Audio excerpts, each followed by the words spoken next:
So let's summarize this topic.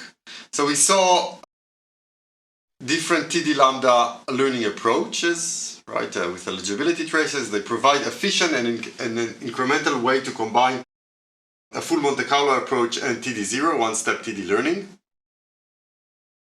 It provides us with the advantages of Monte Carlo approach, that is lower bias, or it actually balances the bias and variance, right, in a very elegant way. So it's trying to provide the advantages of Monte Carlo, that are lower bias, and the advantages of one-step TD learning, that is low variance. It can help us significantly speed up learning. It does have a cost in computation, extra computation per step. It results in on-policy learning.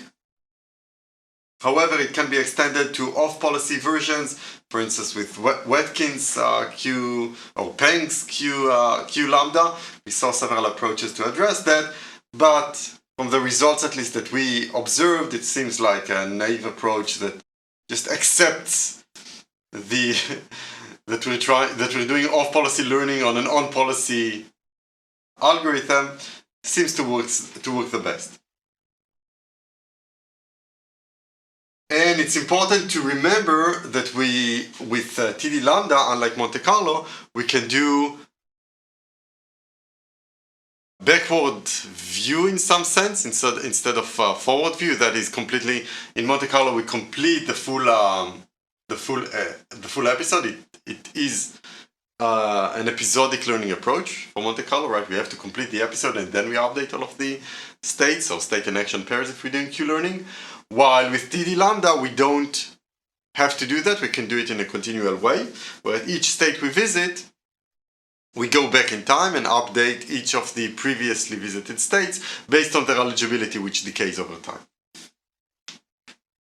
What next? So next we're going to learn our first, I would say, state-of-the-art deep reinforcement learning algorithm. This is known as the deep Q learning. Now, there are some, I would say it's still state-of-the-art in many domains. However, some tricks and advances were presented over the years since it was presented in 2015. We'll discuss some of them, okay? And in any case, the vanilla, the simple DQN, deep Q learning algorithm still works very, very well, right? So the trees are not a necessity, that you don't have to use them, but they can help. Usually marginally so. And by the way, you will implement deep Q learning in your home assignments, so you'll actually be able to observe how it performs. With respect to assignments, please be sure to complete the tabular Q learning implementation, the SARSA implementation, and Q learning with approximation implementation. Quizzes, you now have on Canvas the eligibility traces open and available, and the deep neural network quiz. And with respect to the project, please be sure to advance with the literature survey.